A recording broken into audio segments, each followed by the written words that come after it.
hepatitis, hemophilia,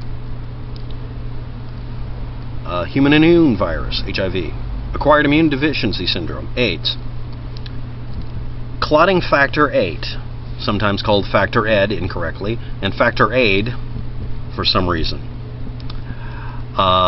Nazi depopulation, Bayer aspirin, distributed 1980s through 1990s.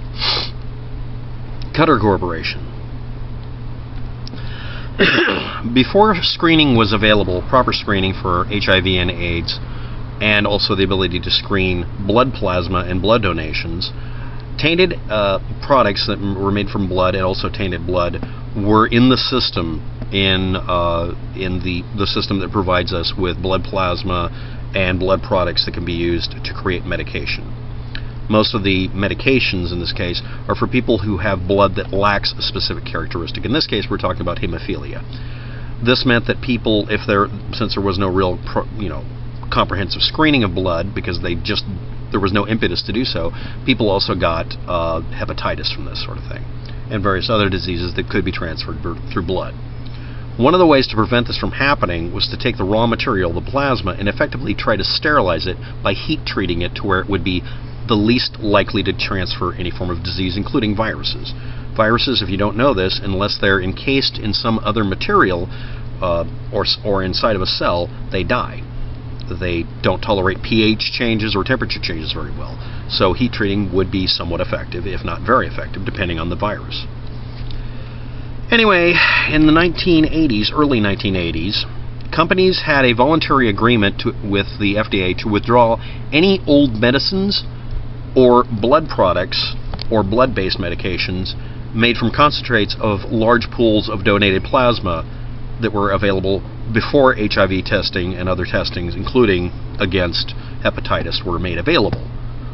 Basically, they were told, unless you can test what you have to make sure it doesn't have this, you have to throw it out. But it was voluntary. This is what happens when you let a large group of companies have voluntary action. They don't do that. So instead of throwing all of the old stuff away and making heat-treated versions that are safer, months or even years later, the FDA allowed them to get away with selling or get away with shipping out all of the old plasma-based materials that were not heat-treated and were not screened to other countries, usually referred to as being less developed countries. These less developed countries included France and Japan, which means they weren't to less developed countries, but that's something that you could get away with saying, oh, we're just shipping it to poor people because they have nothing better to use. Which does have a kind of rationale to it, but they weren't doing that. Also, it should be you should also realize that many countries still pulled in blood plasma or whole blood from people who are donating, because that is really important material to work with, but they still didn't have the ability to screen them. And we'll get to why people don't want you screened if you're in other countries now in a minute.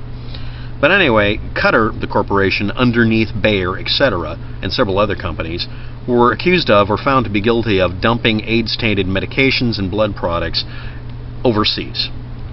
Harry M. Meyer, Jr., the FDA's regulator of blood products, asked that the issue be quietly solved without alerting Congress, the medical community, and the public. You'll see why in a few minutes. The FDA wanted the matter solved quickly and quietly. Please also realize during the 80s that you were told over and over again by conservatives that AIDS is punishment for God for being gay. It's not a disease, it's a punishment from God. Or more accurately, you're ignorant because you do not understand that God doesn't punish people by making them sick. Diseases simply do actually happen. They're not caused by gods. Not wanting to accept that, people decided to go the other way around and decide that might makes right, and if you lose a fight or if you lose to a disease, you should. This is sometimes also called blaming the victim or punishing those who are dead. Next. By early 1995, in some courts, this is a good example, the United States Courts of Appeals for the 7th District of Chicago decertified a lawsuit saying it might bankrupt the blood production industry and it's too big to fail. Have we heard that since then? By that point, they were screening everything. Right? Everywhere? Okay, next. individual lawsuits continued to fail because most states had laws preventing you from having traditional product liability concerning blood products for some blasted reason. Can you say lobbying? Product liability claims, however, were being settled quietly out of court by blood product and clot producing companies all over the place to get rid of the problem, and they were now at that point, early 90s to 1995, getting rid of any potentially tainted stock and trumpeting how sanitary and proper it is to get rid of this stuff when they had spent almost a decade by that point, maybe, refusing to throw out stuff that could be contaminated. Remember, we have to have positive proof. It doesn't matter that people are dying or something. Pharmaceutical companies began to produce recombinant synthetic products, clotting factor products, and other products, because this caused a boon in the need to produce something that can't be tainted. It had to completely eliminate the human feature because someone noticed, oh, by the way, all of these blood plasma centers are in poor neighborhoods. Yeah. So, yeah, they were buying blood. People are selling their blood to not starve to death. Kind of a twisted circle here. Anyway, now that they were able to synthetically produce these products, which someone is going to claim as transhumanism or the singularity or the gray goo, because they can't have it, you can't have it both ways.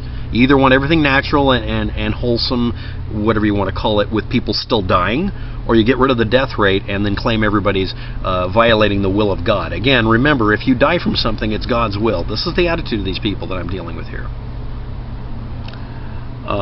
In the early 1990s, this was effectively fixed because all products at that point, except in countries that still just collect blood, are now incapable of carrying these diseases, and we have screening procedures in most places to prevent this from happening.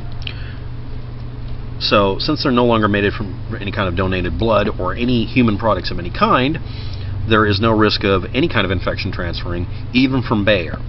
So what happens, now this is by the 1990s. So what has happened since then? Over and over again, since the last time anybody posted anything on video for YouTube was like 2008, people were still posting that Bayer was selling aspirin or some other product that's tainted with a disease. Why? Okay.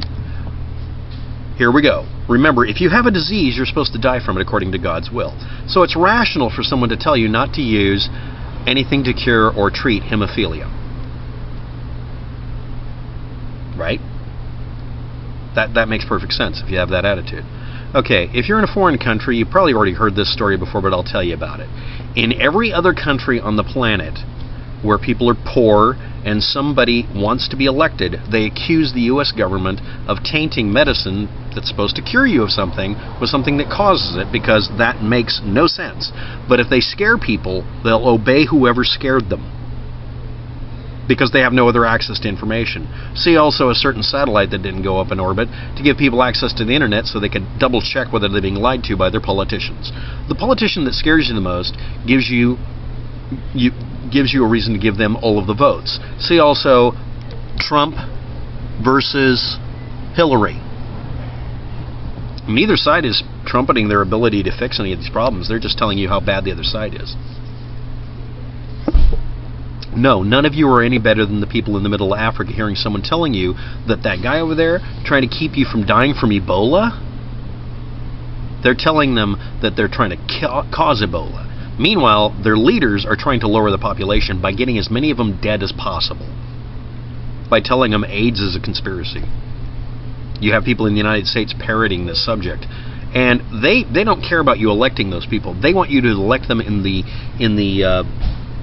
voting booth of YouTube by posting something as bombastically stupid as a couple of days ago or a couple of hours ago, depending on who did it in the last minute or two, a video saying that Bayer aspirin causes AIDS.